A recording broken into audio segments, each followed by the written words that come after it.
Welcome to kabaddi 24x7। दोस्तों, आज आपको एक ऐसे इंटरनेशनल स्टॉपर से मिलाने जा रहे हैं जिन्होंने कबड्डी में बहुत ही लंबे समय से अपना एक अलग रुतबा कायम किया है, जिनका नाम है वीरेंद्र उर्फ बॉलर। तो आइए दोस्तों, मिलते हैं और उन माँ खेल कबड्डी में कुछ बातें करते हैं।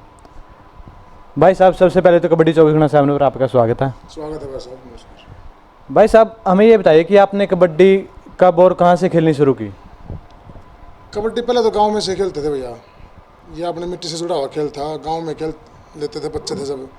तो खेलते खेलते मेरे नज़दीक के गांव है, मेरा पड़ोसी गांव संगतपुरा, उसमें खेलते थे मेरे यारे प्यारे से भी। तो फिर मैं उसमें खेलने लग गया। उसमें खेलते खेलते मेरे को थोड़ा अच्छा खेलना आ गया, तो चलते चलते खेलते रहे ऐसे ही। वहाँ से शुरू किया मैंने खेलना संगतपुरा से। भाई साहब, आज के टाइम में आप एक नामी कैचर हो, तो आप हमें ये बताइए कि आपको याद हो तो ऐसा पहला कौन सा ग्राउंड था जहाँ से आपका बहुत ही बढ़िया प्रदर्शन रहा, आपको बॉलर के नाम से जानने लगे? देखो, पहला मौका मेरे को गांव राचंदवाड़ा से मिला। गांव राचंदवाड़ा वाला गांव में संगतपुरा की टीम एंट्री हुई थी। वहाँ पे मेरे को एक बच्चा के रूप में पहचाना गया था। वहाँ पे मेरे को मौका नहीं दिया पहले, फिर हमारी टीम हारने लग गई। तो फिर हारने के बाद कह देते हैं भाई चल खेल ले भाई। मेरे को वहाँ पे खेलने का मौका मिला। मेरे को किसी प्लेयर का पता नहीं था कि भाई कौन कैसा प्लेयर है। मैंने अपना प्रदर्शन वहाँ पे अच्छा दिखाया। हालांकि वो मैच हम हार गए, फिर भी बहुत अच्छा प्रदर्शन रहा। वहाँ से लोग मेरे को जानने लग गए। भाई साहब, जैसा हम जानते हैं कि आपके गांव की टीम नहीं रही है, तो आप हमें बताइए कि आप ज़्यादातर किस टीम में खेलते थे? मैं पंचायती लेवल पे ज़्यादातर खेला हूँ गांव संगतपुरा की टीम में, और 1 या 2 मिलाने के लेवल पे खेला हूँ मैं गांव खरग जटान की टीम में ज़्यादा लंबे टाइम तक। भाई साहब, जैसे आप विदेशों में भी खेल रहे हो, तो हमें बताइए कि उसके बारे में कि आप कौन कौन से देशों में खेल रहे हो और आपको कैसे मौका मिला दूसरे देशों में खेलने का? दूसरे देशों में खेलने का मौका हम पूरी हिस्ट्री बता देते हैं साहब आपको। अपने हरियाणा में मैच हो रहे थे सातरोड गांव में। वहाँ पे पंजाब वाले स्पॉन्सर आ गए कि भाई चलो हमारे यहाँ पे अकेडमी फेल हो गई है और हमारी अकेडमी में खेलो। हमने उनको मना कर दिया कि नहीं भाई, हम तो हमारे यहाँ पंचायती मैच खेलेंगे। उन्होंने मिलता कि हम चले गए। ये 2010 की बातें हैं। 2010 में हम वहाँ पे चले गए, बहुत अच्छा प्रदर्शन रहा वहाँ पे। 2011 में हमारे को मौका मिला विदेश में जाने का, और विदेश में चले गए यूरोप कंट्री में। Netherland, Holland, Germany, France, Spain, Italy, Belgium, बहुत से देशों में घूमे। तो वहाँ पे अच्छा प्रदर्शन रहा हमारा। तो भाई साहब, जैसे अपने यहाँ पे ग्राउंड मिट्टी के होते हैं, वहाँ पे घास का ग्राउंड होता है, तो आपको कोई दिक्कत आई वहाँ पे खेलने में? हाँ, शुरुआत में बहुत दिक्कत आई थी। जैसे आप यहाँ पे हरियाणा में या पंजाब में मिट्टी में खेलते हैं, तो वहाँ पे तो मिट्टी मतलब देखने को भी नहीं मिलती। घास पे मतलब तलसनबाजी हो जाती, बहुत ज़्यादा दिक्कत हुई। फिर भी वहाँ पे बाद में बहुत अच्छा प्रदर्शन हो गया था हमारा।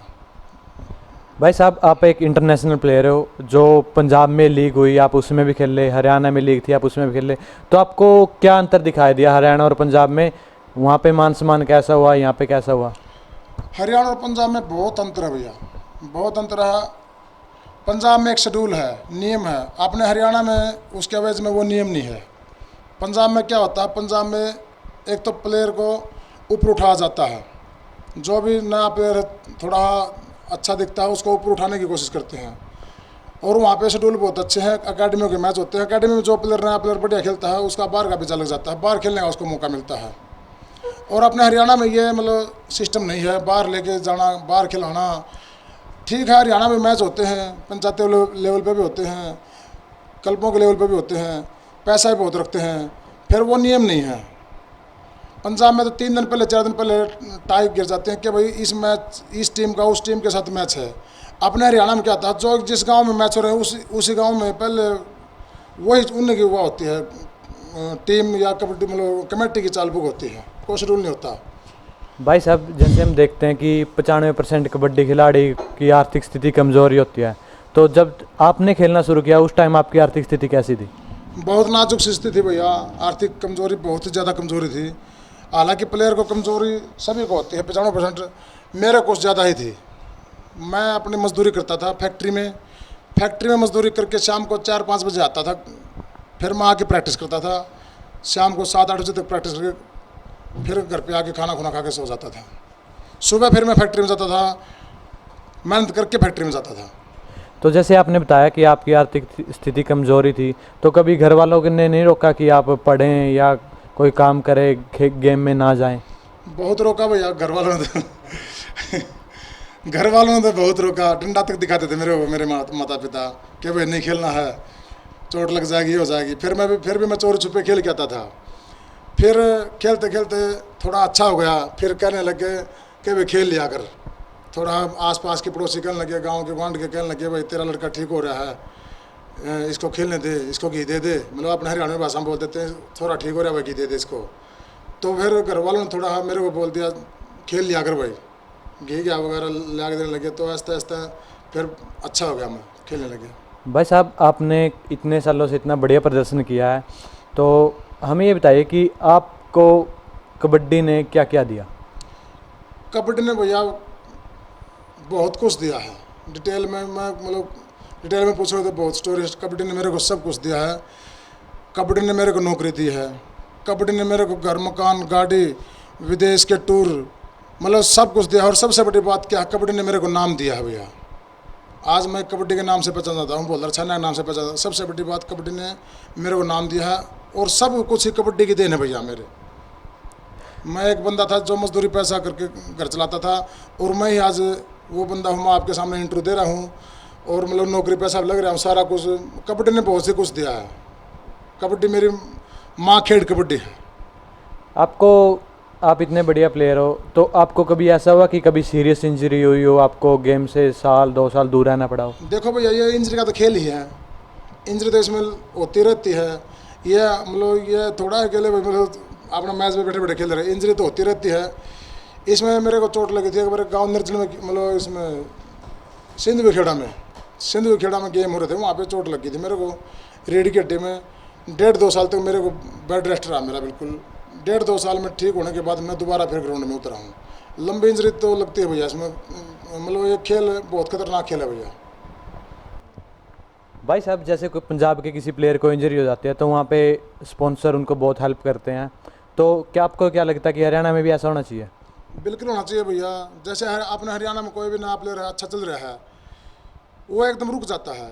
उसका कारण क्या, उसको चोट लग जाती है। चोट लगने के कारण, आर्थिक तंगी के कारण वो चोट ठीक नहीं कर पाता, वो इसलिए रुक जाता है, वो गेम ही छोड़ देता है। फिर पंजाब के अंदर क्या है, पंजाब के अंदर स्पॉन्सर हैं, जैसे स्पॉन्सर हैं, क्लब हैं, ये सभी उसकी सपोर्ट करते हैं, पैसा देते हैं, सपोर्ट करते हैं, ऊपर उठाते हैं उसको।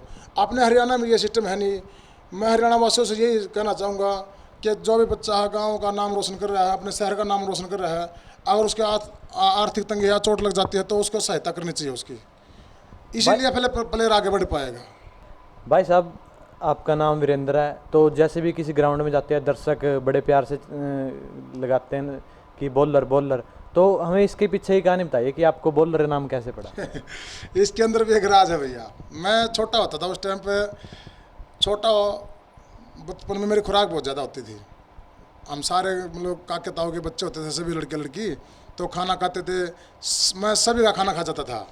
और हमारे गांव में एक बुजुर्ग आदमी होता था बड़ा, हमारा जो दादा परदादा लगता था, उसका नाम बोलर था। उसकी खुराक बहुत ज़्यादा होती थी, इसीलिए फिर मेरी दादी कहती थी, ले रे बोलर, ले रे डेले, खा ले खाना, खा ले, ले रे बोलर खाना। मतलब मैं सभी का खाना खा जाता था, इसलिए मेरे को बोलर बोलर करने लगे। भाई साहब, जैसे आप एक पंचायती गेम बहुत कम खेलते हो, तो ऐसा क्या कारण है कि आप पंचायती गेम नहीं खेलते? पंचायती खेलने का लेवल ही है नहीं भैया मेरा अभी तक। पंचायती तो वो खेलेंगे जो नए बच्चे हैं, जो शुरू में बच्चा उठता है, नया बच्चा उठता है, वो पंचायती खेलेगा, फिर ओपन खेलेगा, फिर क्लब में जाएगा, फिर बाहर जाएगा। हम सारा कुछ आगे हाँ, तो हम खेल सकते हैं ओपन मैच, बड़े मैच ही खेलेंगे। और ये मतलब ये थोड़ा ना वो नहीं होता कि भाई ऊपर से खेल के आए तो नीचे आ जाए, नीचे से ऊपर जाएगा ना बंदा। पहले पंचायती खेलेगा, फिर ओपन खेलेगा, फिर क्लब खेलेगा, फिर बाहर जाएगा। ये सारे स्टेज हमने पार कर लिए हैं। भाई साहब, मैंने सुना है कि उजाना गांव में मैच था 21 और कनेरी का, आप 21 की तरफ से खेल रहे थे, तो उस मैच के बारे में कुछ बताइए। हाँ, वो काफ़ी लंबे समय की बात होगी, शायद 2007-8 का मैच था वो। और उस समय मैं गाँव 21 की टीम में खेल रहा था और हमारा कन्हौरे के साथ मैच था। उस समय क्या था, उस समय शुरुआत में पहले स्टार्टिंग हुई थी मतलब हरियाणा में बेस्ट कैचर और बेस्ट रेडर का नाम रखने की। और गांव जाना कला में बेस्ट कैचर का नाम था 5100 रुपये और बेस्ट रेडर का 5100। वहाँ पे हमने पूरा अपना दमखम दिखाया था भैया। पूरा दम खम दिखाते हुए टीम वो भी बहुत तगड़ी थी, उसमें भी बहुत अच्छे अच्छे प्लेयर थे। और हम वो सेमीफाइनल मैच था, हम वो मैच बहुत ही जद्दोजहद करके आखिरी में 1 पॉइंट से वो मैच जीते थे, बहुत ही जोर लगा के। और वो बेस्ट कैचर के दौड़ में मैच चला था भैया, बेस्ट कैचर रहा था मैं वहाँ पे उस टाइम पे। भाई साहब, आपने इतने लंबे समय से कबड्डी खेलते आ रहे हो, इतना लंबे समय आपने कबड्डी को दिया, तो आज जो आजकल के यूथ हैं तो वो थोड़ा सप्लीमेंट की तरफ ज़्यादा ध्यान दे रहे हैं, तो आप युवाओं को क्या संदेश देना चाहोगे? संदेश ये है भैया, ये एक शॉर्टकट है भैया। शॉर्टकट क्या होता है, ये हानिकारक होता है बिल्कुल। एक तो रास्ता हमें जो रास्ता जाए वो रास्ता जाए, एक शॉर्टकट रास्ता जाए, शॉर्टकट का रास्ता होता है हानिकारक है। ये बहुत ही हानिकारक है। मैं अपने जवान साथियों को, सभी को, नए युवा बच्चों को, खिलाड़ियों को ये संदेश देना चाहूँगा कि भाई इस जहर को एक तरफ डालो, अपना जो देसी खान पान है वो खाओ, दूध घी खाओ, पियो, अच्छी मेहनत करो और प्रैक्टिस की तरफ ज़्यादा ध्यान दो, तो तभी आगे बढ़ोगे। यह तो एक शॉर्टकट का रास्ता है, शॉर्टकट कभी अपनाना चाहिए भैया। जो अपना लक्ष्य है उस लक्ष्य पे चलना चाहिए, न कि मतलब शॉर्टकट चलना चाहिए। ये जहर है, ये अपने शरीर के साथ खिलवाड़ कर रहे हैं, अपने माँ बाप के साथ खिलवाड़ कर रहे हैं, अपने खेल के साथ खिलवाड़ कर रहे हैं। ये बहुत गलत है, इससे मैं बिल्कुल खिलाफ हूँ। भाई साहब, जब आप पंचायती टूर्नामेंट खेलते थे तो उस टाइम की हमें कुछ टॉप टीमों के नाम बताइए, ताकि आप हमारे दर्शकों को भी पता लगे कि पहले की कबड्डी क्या थी और अब की क्या है। उस टाइम पे बहुत टॉप की टीम होती थी भैया। हमारे टाइम पे हमारे साथ की टीम होती थी, पहले बडेसरा, बनभौरी, शाहरुआ, खरग, मतलब ये छाजूगढ़ी, संगतपुरा, धनौरी, मतलब कई टीम, बहुत अपने टाइम की बहुत अच्छी टीम थी उस टाइम की। उस टाइम में और इस टाइम में तो बहुत ही चेंजमेंट आ गई भैया, बहुत ही ज़्यादा चेंजमेंट आ गई। अब कबड्डी कुछ है, उस टाइम कुछ थी। अब कबड्डी में पैसा तो हो गया, कोई नियम नहीं रहा। उस टाइम नियम भी थे, सारा कुछ था, बहुत अच्छी टीम होती थी उस टाइम पे। तो जो आज के यूथ जैसे कबड्डी खेलते हैं, थोड़ा अनुशासन की कमी आई है, तो इसके बारे में कुछ बताइए आप। इसके बारे में बता दिया। आज कल क्या क्या है भैया, उस टाइम पे मेहनत से प्लेयर बनते थे, अपने बड़ों छोटों की इज्जत करते थे, अपने गुरुओं की, अपने से सीनियर प्लेयर की इज्जत करते थे, मेहनत से प्लेयर बनते थे। अब क्या है, अब बनते हैं सप्लीमेंट से प्लेयर। आज कुछ है, 6 महीने के बाद कुछ है, उसको ये पता नहीं मतलब कौन तेरा कोच है, कौन तेरा सीनियर है। वो इज्जत इसलिए कम करता है, उसको इज्जत करने का पता नहीं, क्योंकि वो तो शॉर्टकट में प्लेयर बन गया, उसको इज्जत का क्या पता मतलब ये कबड्डी क्या होती है। तो इस करके आज थोड़ा अंतर आ रहा है। जो जूनियर प्लेयर हैं वो अपने से बड़ों की, प्लेयरों की और कोचों की बहुत कम इज्जत करते हैं। भाई साहब, जो कबड्डी 24/7 के डायरेक्टर है सत्यवान जी, आप उनके साथ भी खेल रहे हो, तो उनके गेम के बारे में या कुछ पब्लिक को कुछ बताएंगे? सत्यपान ढांडा जी, अपने जो कबड्डी 24/7 कौन उसने चैनल चला है, बहुत अच्छी बात है, बहुत ही बढ़िया। सत्यपान ढांडा जी अपने समय के बहुत अच्छे प्लेयर रहे हैं, बहुत ही अच्छे कैचर रहे हैं। हमने बहुत मैच खेले उनके साथ। वो अपने समय के मतलब उस टाइम पे कबड्डी में जुड़ रहे थे, कबड्डी खेलते थे, अच्छे प्लेयर रहे हैं। और सौभाग्य की बात यह है कबड्डी की कि भाई सत्यपान आप फिर कबड्डी का मतलब 24/7 ये चैनल खोल रखा उसने। इससे बड़ी और सौभाग्य क्या बात हो कबड्डी के लिए। आज फिर वो सत्यपान जी कबड्डी से जुड़ चुके हैं और कबड्डी के ही से पहले जुड़े हुए थे वो। मैं उनका बहुत बहुत धन्यवाद करता हूँ। उन्होंने ये मतलब 24/7 kabaddi.com चलाया है, मैं उनका बहुत बहुत तहे दिल से धन्यवाद करता हूँ। भाई साहब, कबड्डी 24/7 की तरफ से आप दर्शकों को क्या कहना चाहोगे? दर्शकों के लिए तो बहुत अच्छी बात है ये। आज का तकनीक की ज़माना चल पड़ा, घर बैठे मतलब अपना फ़ोन खोलो, टीवी खोलो तो देखो टीवी पे कबड्डी आ रही है। पहले हम खेलते थे भैया, उस टाइम तो 3-3 दिन 4-4 दिन मैच होते थे। सरपंच के घर पे रुकते थे, मतलब किसी की बुआ के घर पे रुकते थे, किसी के मामे घर पे रुकते थे। आज के दिन तो मतलब मौज है, दर्शक की भी और प्लेयर की भी। तो दर्शकों को भी और सभी प्लेयरों को मैं यही कहना चाहूँगा अपनी तरफ से कि कबड्डी 24/7 को ज़्यादा से ज़्यादा शेयर करें, लाइक करें, कमेंट करें। और ये तो बहुत ही अच्छी बात है, घर बैठे अपने फ़ोन को उठाओ, फ़ोन कर लो, साइड खोलो, कबड्डी चल रही है, टीवी पे देखो कबड्डी चल रही है। तो इससे बड़ी और क्या बात होगी। आजकल तो ज़माना तकनीक में चल पड़ा, बहुत ही अच्छी बात है भैया। मैं तो यही कहना चाहूँगा कि भाई ज़्यादा से ज़्यादा इसकी मतलब 24/7 की हेल्प करें। भाई साहब, आपने हमें अपना कीमती समय लिया, इसके लिए बहुत बहुत धन्यवाद। Thank you sir. ये थे बोल्लर शाने, एक अंतर्राष्ट्रीय खिलाड़ी जिनकी कैच से कोई भी रेडर नहीं बच पाया था। अगली बारी आई किसी और खिलाड़ी की, तब तक जुड़ रही कबड्डी 24/7 के साथ और करते रहिए एंजॉय। धन्यवाद।